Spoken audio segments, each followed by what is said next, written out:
Hi, I'm Soleil Dakota. Welcome to Musical Medicine. Tonight's guests are Doctors Gerald Jampolsky and Diane Cirincione-Jampolsky, co-founders of Attitudinal Healing International, a global nonprofit foundation. I'm going to open the show with brief bios of Gerry and Diane's illustrious, impactful, and heartwarming lives and careers. After our interview with Gerry and Diane, I'll be sharing a performance of a special song I wrote, so stay tuned. Here are the brief bios of Gerry and Diane's lives and careers. Gerald G. Jampolsky, MD, is a graduate of Stanford Medical School. He is a former faculty member of the University of California School of Medicine in San Francisco, where he held fellowships in child psychiatry at Langley Porter Neuropsychiatric Institute.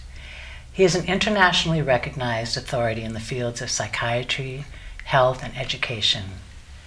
In 1975, he established the first center for attitudinal healing in Tiburon, California, where children, adolescents, and adults with life-threatening illnesses and grief and loss could find transformative peace of mind. There are now dozens of independent centers for attitudinal healing throughout the world. Dr. Jampolsky has published extensively and is the author of Love is Letting Go of Fear, Teach Only Love, Goodbye to Guilt, Out of Darkness into the Light, Forgiveness, and many others. Diane V. Cirincione-Jampolsky, PhD, is a therapist, former postdoctoral clinical researcher at Langley Porter Psychiatric Institute. She holds master's and PhD degrees in clinical psychology and a Bachelor of Science degree in organizational behavior. Dr. Cirincione is an internationally known lecturer, author, and entrepreneur with 40 years of business experience. She serves on numerous boards, including the World Business Academy. With Dr. Jampolsky, she co-founded and currently serves as executive director of Attitudinal Healing International, an educational, logistics, and support organization working with and mentoring attitudinal healing center projects globally. Dr. Cirincione is the author of Sounds of the Morning Sun and co-author of many books with Dr. Jampolsky, including Love is the Answer, and for children, Me First and the Gimme Gimmes. It is lovely to have you both here, Gerry and Diane. Thank you. Thank you. Welcome. I know how much the 12 principles of attitudinal healing have helped people around the world. And I thought we might begin by listening to the two of you recite the 12 principles of attitudinal healing. And then we could get to the origins. We might pick out a couple of favorites, I think, in lieu of probably just reciting the whole list. But I like the first one. Tell me. The essence of our being is love. And to me, what that means is that we're more than just these bodies. That really, we're spiritual beings. We're spirit, not bodies. And if we did that first principle, Dan likes to say this perfectly well every day, every moment of the day, we probably wouldn't need the other principles. Right. And number two is that peace, health is inner peace. And healing we define as the letting go of fear. So it's very different. And a lot of people in the medical model use it. During the AIDS pandemic, we worked very closely with San Francisco General Hospital and worked in 30 countries with medical organizations over 10 years. And that particular principle was so helpful, where health as defined as, saving bodies and saving lives, when in reality you couldn't, to find inner peace in that process. It's really a deep spiritual journey. And healing is the letting go of fear. We use that every day in our lives. That's a particularly important one for me. Well, that's interesting, because when I read over the principles, I looked at number 2 and I thought, no one has ever said that to me, like, health is our greatest wealth, and if you have your health, you have everything. And I looked at that principle and I thought, how beautiful, not outcome-oriented. Or not bodily-oriented. Yes. Our goal isn't to heal bodies, it's to heal hearts and minds. And it's not to change other people, it's not to change other people's attitude, it's to change our own attitude. So we have the goal of having inner peace as our only goal, and forgiveness as our only function. And so our groups are all based on people coming together to help each other, not to give advice, but to come to a place where they're not judging anybody. They're not interpreting to see if that person's good or bad, and they're there to listen with love and to share love throughout that meeting. And there are support groups throughout Marin County also, the Center for Attitudinal Healing North Bay. You remember the phone number there? 457-1000? 457-1000. Yeah, right, Jerry? right. Oh, and okay. Another principle that I really love that's been so important for us in dealing with any kind of conflicts with each other after 34 years or with other people, and that is that you can choose to see another person as either loving or that they're fearful, giving a call of help for love. So when someone's behavior feels like it's attacking or judging you or whatever, you have a choice the way you see that person. The ego wants to attack back, but if you choose to see them differently, you can see them as fearful, and then you get a whole different response.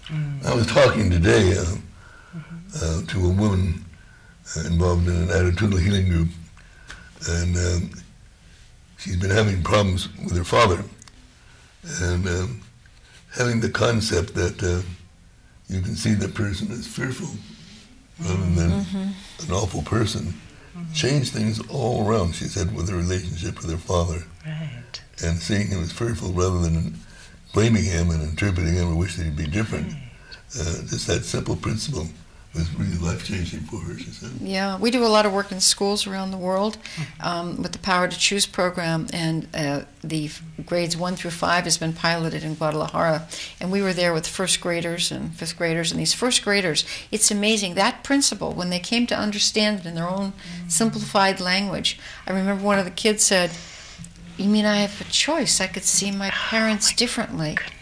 That I could still love them even though the way they behave." No one ever told me that when I was a kid. No, I used it too myself, actually.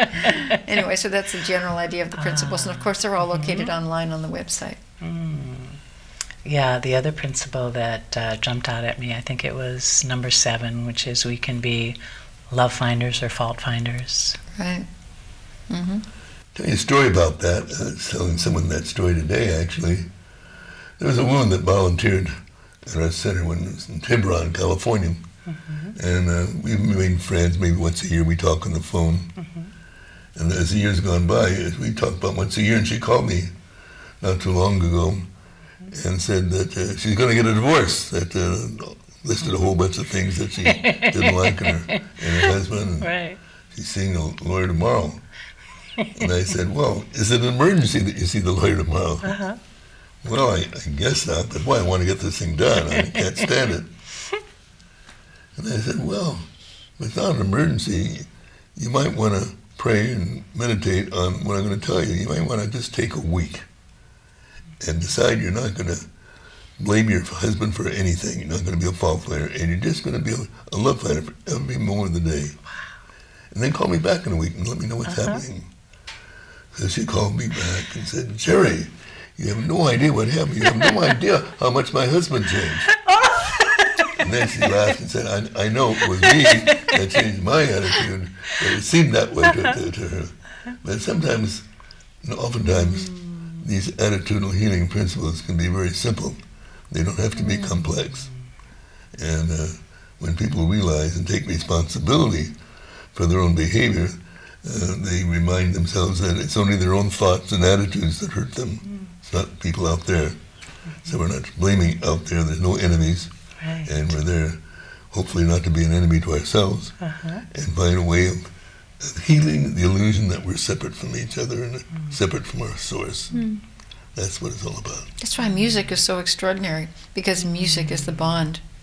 That there's no judgments on it, just continues to connect us to each other. There's this wonderful statement that you always like to say, Jerry, that you're stuck in your head. Yeah, when you're stuck in your head, it's music that will make you free. Oh my goodness, I will definitely be quoting you. Well, I really believe that. It's amazing, we can be all upset and all of a sudden music comes in and we're holding in a different consciousness. That's and, right. And our energy is different because we're coming from our soul, or our spirits, if you will, and all of a sudden our body's going into motion, and we're not thinking of our problems. Right. We're getting beyond the body. When did you come up with the principles, and how did you write them or tune into them? What happened was I became a student of a spiritual book called A Course in Miracles. And what I decided to do was to douse some of the lessons in a way that someone who is a militant atheist, as I used to be, could come and relate to them. So there's no religious words like God or Spirit or things along that line. And so I doused 12 principles, and that's how they were picked. I really was letting my own heart kind of pick those rather than trying to figure it out. And as a result, though, they have been accepted, and we've been invited to work in 60 countries, and even in like the Islamic Republic of Iran. You know, I mean, they said these principles are like the core essence of the Quran. Mother Teresa said that this is the work I want my sisters to. This will help my sisters heal. We work with them. The Dalai Lama says it's the closest thing in Buddhism in action in the world. Anchak Rinpoche, one of his high lamas, said that, and so I think Jerry was very wise in doing it. They're deeply spiritual, and this makes them accessible to people of all faiths or no faith and all cultures. We found that's the lesson that we've learned, is that to our amazement, as we're asked to come to different countries, they apply. People get them. Right. I like to call what we do practical spirituality. It doesn't have religious connotations or beliefs. It's people learning to listen to their own heart and be led by their heart to tell them what to think, say, and do. And this is much better than coming from our ego, which is all built with fear and attack thoughts, and people think that they have justified anger and want to hold on to their grievances for the rest of their life, or until they burn in hell, or whatever they might think. But we really find that in our own lives, that forgiveness is really a very important answer to our conflicts, and that when we really believe that love is the answer to any kind of problem we'll ever have or do have, our lives start to change, and we start to smile more, and we laugh more, and we don't take ourselves so seriously. And we let that little child inside of ourselves who finds it not too difficult to be silly and laugh a lot. Well, we try to do that ourselves. We do have a little kid inside our mind and our heart, and reminds ourselves to be laughing a lot, and not dealing with yesterday or tomorrow, but just right now. We really encourage innovations with attitudinal healing. On the front of the website, ahinternational.org, on the lower left, there's links to all the innovative ways that people have adapted attitudinal healing. And that was the whole idea. It's free, there's no charge for it. It's like take it, integrate it into your own culture, integrate it into your own faith, integrate it into your own natural life. And that's what's happened. So it's a beautiful journey. It's like a tapestry of this work, these very universal principles, but put together in such a way that it helps people recognize the power of the choices that they have in their lives.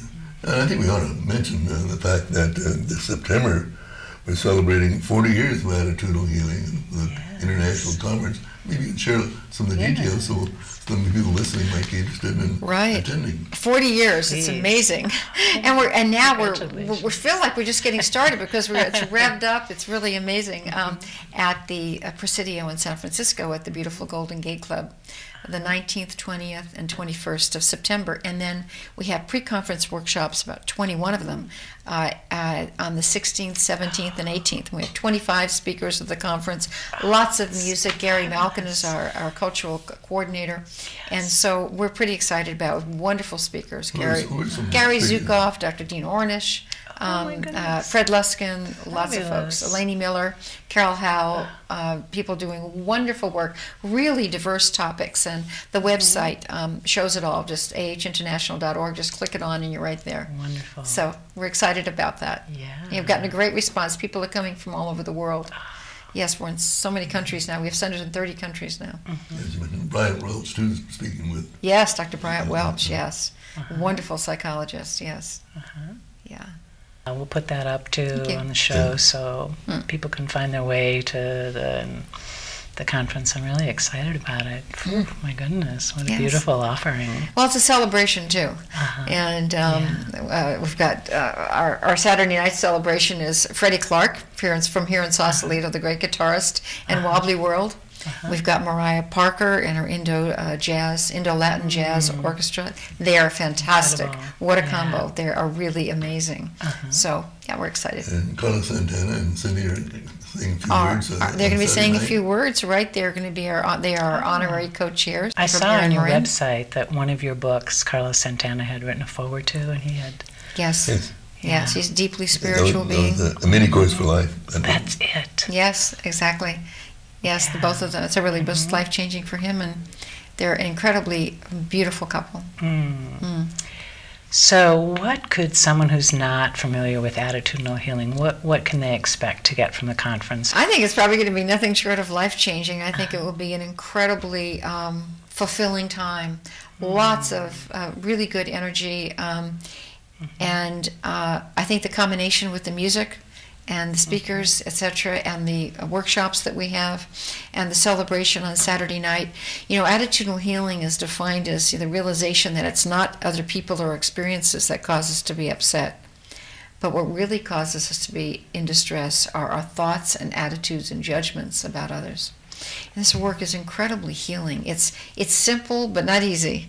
And it is, I think, the inspiration of other people and their stories. I mean, we could spend hours telling you the stories of the people that are coming. Everyone has an amazing story. People that have started centers in their own communities, whether it's in Cameroon, Africa, or in Nigeria, or in Ghana, whether it's in Outer Mongolia, in Ulaanbaatar, in China, in Japan, in Europe, South America, Central America, Mexico. People are coming from everywhere. I might respond by saying Please. what I think people could find in coming to this group, this conference, is what different way of looking at the world, number one.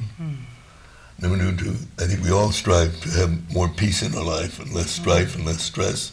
And I believe that for sure they'd find ways of finding less stress, how to live a life where you have less stress. And I think they'd find a way of creating a way of starting the day and going through the day in a more spiritual way, rather than who am I going to judge today and who am I going to hate today, and am I going to be afraid of love and fearful of love, and how I can really learn how to make love be the thing that lets go of fear. That love has the power, more than fear, more power than hate. And it's way if we're going to have a peaceful world, it really has to start within ourselves. So it's making a decision that the only thing that's going to cause me upset is not all that stuff out there, or lack of money, or lack of anything. It's going to be when I'm not really allowing myself to believe that I deserve to be happy, that I deserve to be loved, and to make sure that they're living in a consciousness of giving and caring for others, rather than being self-centered and greedy and thinking themselves first. I think they would get these kind of things out of the conference. That's beautifully put, Jerry. Absolutely beautifully put. Well, thank you, Diane. You're welcome. So what would you say to some of our listeners who could be saying to his or herself, I will never forgive this person that hurt me, or someone who might feel like they have a bad attitude and just doesn't really believe they can change it? Well, I'd say that it would be helpful to start the day wanting peace of mind. And when you have this, what you think, anger and grievance, ask yourself if holding on to anger really brings a peace of mind. And the chances are high you're going to get a no, that really doesn't. And you'll begin to say, well, maybe there's another way of looking at this. Maybe I'm causing myself to suffer by holding on to grievances and unforgiving thoughts. And when one gets that awareness, then one becomes more vigorous at doing one's best to see the light in other people rather than their lampshade. And we created a one-liner affirmation. What would happen, Soleil, if everyone woke up in the day and silently said to whoever they saw, or on TV or anyplace else, your light is all that I see, and it's but a reflection of the light in me. I think we'd begin to change our own consciousness. So rather than having a consciousness of fear and attack and be defensive, we would see that not being defensive is a very good way of learning not to attack yourself or other people.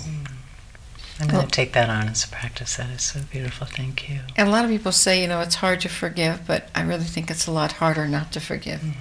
It's so painful, it eats us up alive. And we can do a whole That's right. thing about forgiveness, but it winds up that, the ego says we don't really have a choice, but we always have a choice to forgive. But forgiveness is ultimately not about the other person. It's about ourselves. I'd like to share this song I wrote about forgiveness and the freedom we find when we forgive others and forgive ourselves.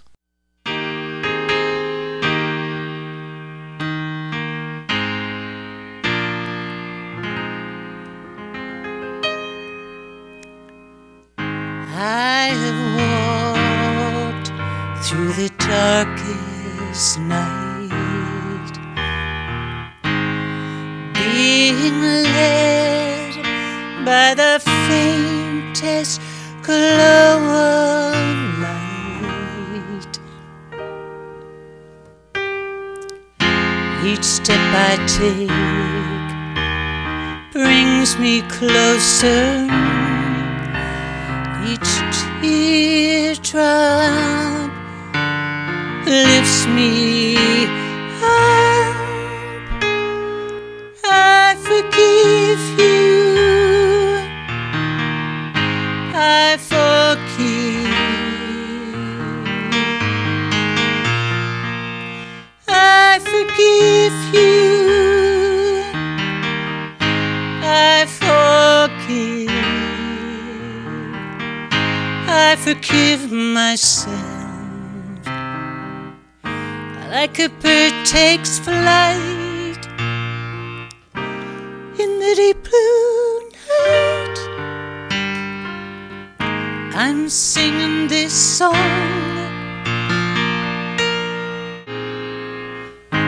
Flowers grow when the rains fall down.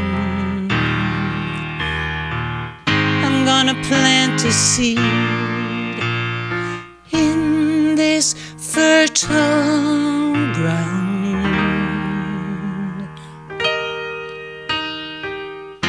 By grace it seems my heart is opening unexpectedly. An enemy becomes a friend. I forgive you.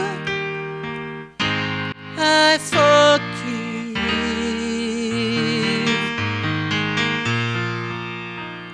I forgive you. I forgive. I forgive myself. Like a bird takes flight in the deep blue night, I'm singing this song. Sing along with me. I forgive you. I forgive. I forgive myself.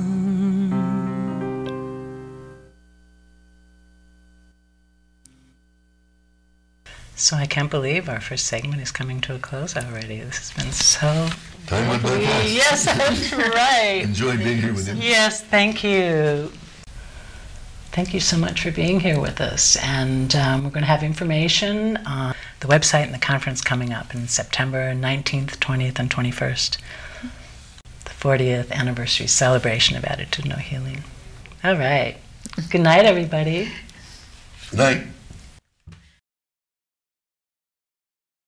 Our guests tonight, Gerald Jampolsky and Diane Cirincione-Jampolsky, invite you to the 40th Anniversary International Conference coming to San Francisco, California on September 19th, 20th, and 21st, with pre-conference workshops on September 16th, 17th, and 18th. Details at ahinternational.org.